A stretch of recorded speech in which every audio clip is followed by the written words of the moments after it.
katika ibada yetu ya Jumapili tarehe 3 mwezi wa 5 mwaka wa 2020, mwaka wetu wa kutwaliwa na Mungu.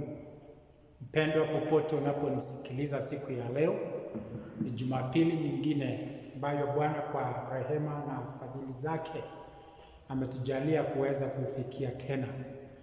Karibu katika mafundisho yetu ya siku ya leo na katika ibada yetu ya Jumapili ya leo, tuweze kuandamana nawe mpaka mwisho wa ibada ya siku hii.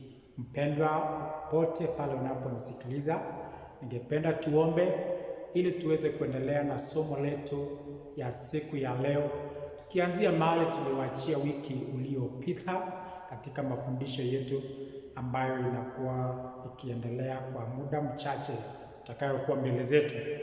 Kwa hivyo tufunge macho yetu tupate kuomba. Kwa jina la Mwokozi wetu Yesu Kristo, Mungu uliyeziumba mbingu na nchi, twakuabudu na twakuenzi wewe uketie juu, na mamlaka yote ni yako.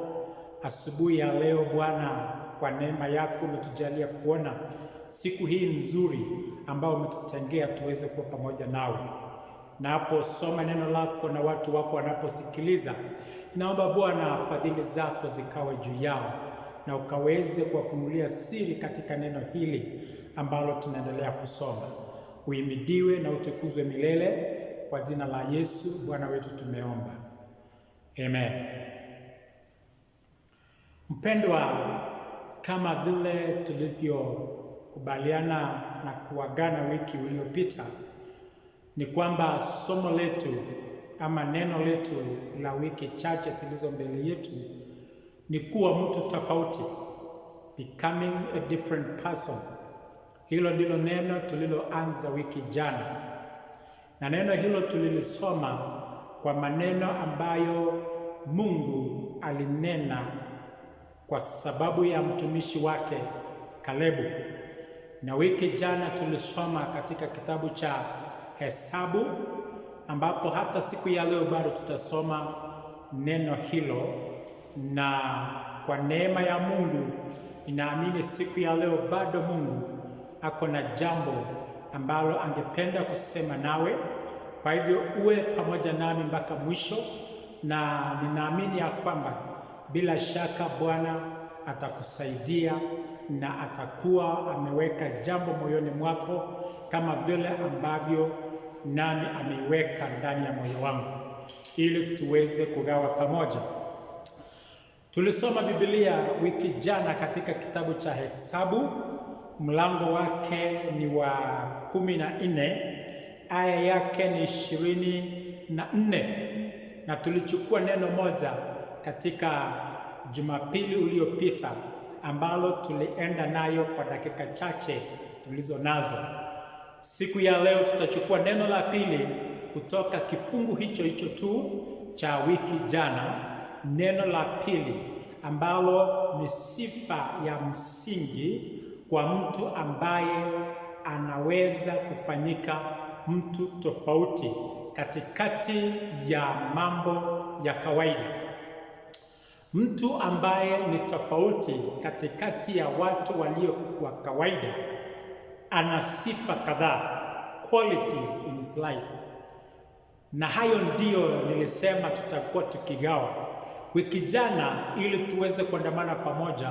Ni kwamba tulichukua moja ambayo tulisema ama Biblia ilitueleza ya kwamba Caleb alikuwa na roho nyingine. He had a different spirit. Na roho hiyo nyingine ambalo tulisema tukatafsiri katika Biblia za Kiingereza, katika fashion zingine ikasema ya kwamba an attitude. Roho tofauti ni ule hali ya rohoni ndani ya mtu kuwa na nia tofauti. Na hiyo tuliweza kunena kwa kirefu kiasi wiki jana. Wiki hii ninataka nikuletee neno la pili linalopatikana katika aya hiyo hiyo tu ya 21, ambayo ni sifa aliyokuwa nayo Kalebu iliyomfanya awe tofauti katikati ya wapelelezi 12 ama wale 10 walioleta habari tofauti. Yeye na Kalebu na Joshua ndio walikuwa na habari nzuri, lakini Biblia inatunenea kuhusu Caleb na inanena kuhusu sifa, the qualities that Caleb had, ambayo ilimfanya Caleb awe tofauti. Moja tukasema ni the right attitude, na hiyo tuliongea wiki jana. Ya pili tunataka kusoma ili tuweze kuendelea, na Biblia inasema hivi: lakini mtumishi wangu Kalebu, kwa kuwa alikuwa na roho nyingine ndani yake, naye ameniandama kwa moyo wote. Narudia, sehemu ya pili, sifa ya pili ya msingi kwa ajili ya kuwa mtu tofauti ni ya kwamba Biblia inasema Kalebu alimwandama Mungu kwa moyo wake wote. Sasa tunaona mambo mawili: a different and a right attitude. Na neno la pili ambalo tunapata katika lugha ya Kiswahili, kuandama. Kuandama, Kiingereza inaita is to follow, total following, ambayo imetafsiriwa katika fashion ya Kiingereza kumaanisha total commitment. Leo sasa ningependa kukueleza mpendwa, sifa ya pili inayofanya mtu awe tofauti ni kitu inaitwa kuandama. Kuandama ama kujitolea kwa kusudi fulani. Kujitolea kuhakikisha unatimiza kusudi fulani, ama unajitolea kwa jambo fulani kwa moyo kuhakikisha ya kwamba jambo lile limefika ukamilifu wake, ama unajitolea kwa jambo kuhakikisha ya kwamba haujapoteza mwelekeo na malengo ya hilo ambalo umelikusudia. Commitment. Kwa lugha ya Kiingereza commitment inamaanisha nini? Na ninaweza nikakupatia tafsiri kidogo kwa lugha ya Kiingereza. Commitment means it is a state or a quality of being dedicated to. Amen. It is a quality or a state of being dedicated to. It could be to somebody, to something, to a cause or to a goal. Mtu anapojitolea na kuandama jambo fulani, kufuatilia kuhakikisha ya kwamba jambo lile linafika ukamilifu wake kwa njia ambayo inaleta mafanikio ama kuwa na uzuri wake, kutimiza makusudi yake, hiyo ndio tunaweza kusema ni kuandama. Ni kuandama, kufuatilia jambo mpaka litimie. Sasa tunasema Caleb was a different man. Caleb alikuwa mtu tofauti, maana ndani ya moyo wake alikuwa committed to a cause, ambayo alikuwa amepata kwa Mungu, alikuwa amepata ono kwa Mungu, na alikuwa amejitolea kuhakikisha lile ono ambalo Mungu alishaweka moyoni mwake kwamba hilo ono limeweza kutimia. Na ndiposa wale wengine 10 walipoyeyuka mioyo yao, waliporegea mioyo yao, walipokosa imani, walipokosa kusimama, na walipokuwa na mashaka mioyoni mwao, maana Caleb alikuwa amejitolea na kuandama makusudi ya Mungu na ahadi ya Mungu kwa yale Mungu alikuwa amemnenea kuhusu nchi ya ahadi. Hata wengine waliporejea nyuma, alisimama na kusema, liwe liwalo, hata watu wa nchi wawe wakubwa, bado Mungu ametupatia nchi ile. So he was committed to the cause of the promises of God. Na hangeweza kuondoka kando na ile ahadi na kujitolea kufuatilia na kuifuatilia kuhakikisha kwamba kile Mungu alisema ndicho ambacho kimetimia. That is being committed. Alijitolea.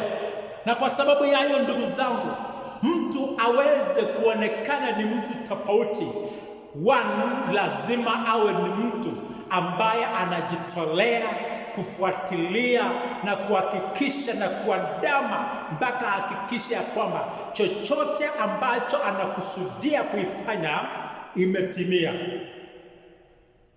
Bwana atusaidie katika jina la Yesu. Ninakunenea siku ya leo, becoming a different person inahitaji commitment, inahitaji kujitolea, inahitaji kuandama ile kusudi. Hata ukiwa nyumbani siku ya leo, matokeo ya malengo yako na makusudi yako na mipango yako yataweza kufaulu, kwa sababu ukicommit yourself, ukijitolea kufuatilia yale ambayo umepanga kuyafanya, yataweza kufaulu. Ukiweza kujitolea kufuatilia na kufuatilia na kufuatilia mpaka uhakikishe imetimia, bila kuchoka na bila kukata tamaa na bila kuhofu na bila kutikizika njiani.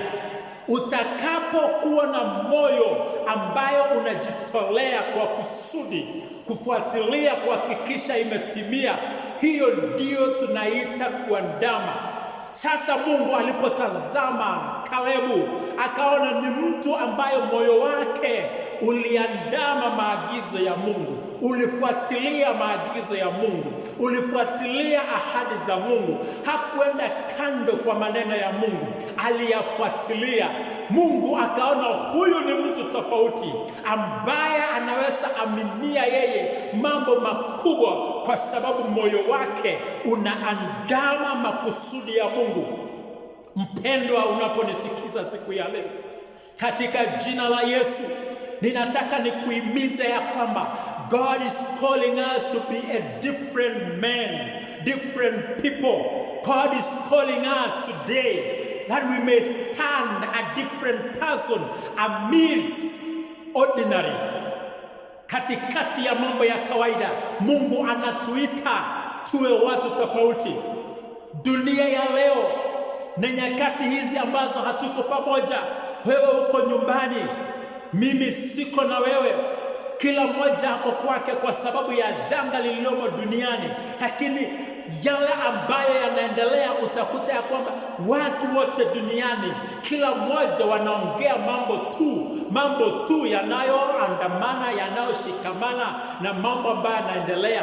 Lakini wewe mtu ya Mungu, what makes you a different person wherever you are? Ni nini itakayo kutofautisha na ukawaida ya watu, ukawaida ya binadamu? Ni kule kuandama maagizo ya Mungu, ni kule kuandama ahadi za Mungu.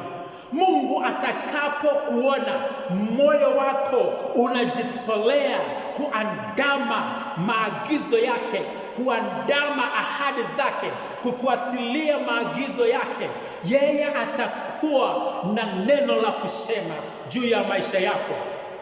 Kwa habari ya Caleb, Bwana Mungu alisema namna hii: Kalebu amekuwa na roho tofauti, na Kalebu ameniandama kwa moyo wake wote, na kwa sababu ya hiyo atairithi nchi ya ahadi, na siyo yeye peke yake, atairithi pamoja na wazaliwa wake.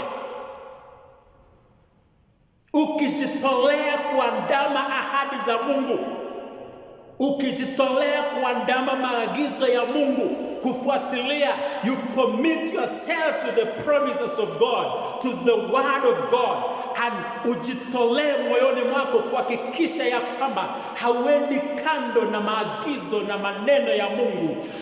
Bila shaka maneno ya ahadi nyingine itakuwa juu yako.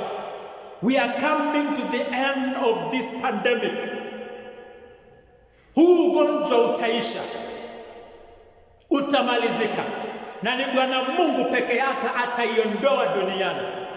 Ni Mungu peke yake ataikomesha duniani. Na utakapoisha, Mungu anatafuta watu walio na roho tofauti ndani yao, wanaoweza kujitolea kufuatilia maagizo ya Mungu. Watu ambao Mungu atawatumia katika dunia ambayo itakuja kana kwamba inaanza tena upya. I'm telling you, it will be just like another new world, kwa sababu yale ambayo yamekuwako before hii corona, kila upande wa dunia imeletwa chini. Hakuna mtu aliye juu ya mwingine, wote wameshushwa. And then the new world, mambo mapya yatatokea. Lakini katika hali mpya itakayotokea baada ya hii, ninakuuliza ndugu yangu, ama ninakueleza ndugu yangu, Mungu anakuita uwe mtu tofauti, ambaye ataingia katika hali ya mpya na roho mpya, attitude mpya, nia mpya na moyo mpya, na kuandama Mungu katika moyo wote. Ndugu yangu mpendwa, katika jina la Yesu, siku ya leo ninataka nikukumbushe, Ruth was different lady. She was a different lady. Unakumbuka yule mwanamke mwenzake alikubali kurudi kwao, but Ruth was different. Ndani yake alikuwa na kitu cha kuandama mama mkwe wake, na alisema, sitakuacha. Mahali unaenda tutaenda na wewe, mahali unakufa nitakufia huko. Mungu wako ni Mungu wangu, watu wako ni watu wangu. Hayo ni maneno ya mtu ambaye moyo wake umejitolea kufuata mtu. Leo hii ninakueleza, hata wewe moyo wako inastahili ijitolee kumfuata Mungu, ijitolee kufuata maagizo ya Mungu, ijitolee kufuata neno la Mungu, ijitolee kushikilia ahadi za Mungu, ijitolee kwa ajili ya kumtumikia Mungu. Be committed to a cause, kwa ajili ya ufalme wa Mungu. Moyo wako ujitolee to accomplish a cause in the kingdom of God. Ujitolee, commit yourself. That is one of the qualities ambayo mtu aliye tofauti ako nayo. Si mtu ambaye anashika hapa, anashika huku, anashika 3, anashika 10, yote inaanguka, anakosa mahali ya kuelekea. Ni mtu ambaye anajiweka katika mpango na utaratibu ulio sawa, na kuifuatilia taratibu hiyo kuitimiza. Lakini kwa sababu ya neno hili tunasema ya kwamba kueleza ya kwamba tunastahili kujitolea for the purposes of accomplishing the causes that God is assigning us to do. Kama watu wa Mungu, licha ya kwamba tuko mbali, God has given us an assignment to do. Mungu ametuita kwa ajili ya kusudi kupanua ufalme wake, kuhubiri ufalme wake, kutangaza ufalme wake na kuishi maisha matakatifu na kuishi maisha inayompendeza Mungu. That is why Mungu aliwaeleza hawa wana wa Israeli katika kitabu cha Kutoka mlango wa 20 alipowapatia zile amri 10. Aliwaeleza utampenda Mungu Bwana wako kwa moyo wako wote, kwa akili yako yote na kwa nguvu zako zote. That is how to commit ourselves to God. Mungu anatuita ndani ya mioyo yetu tumuandame kwa mioyo yetu yote, tumuandame kwa akili zetu zote, tumuandame katika nguvu zetu zote, kama vile Caleb alivyofanya. Bwana Mungu akasema yeye ni mtu tofauti, maana attitude yake na commitment yake amejitolea kwa moyo wake wote.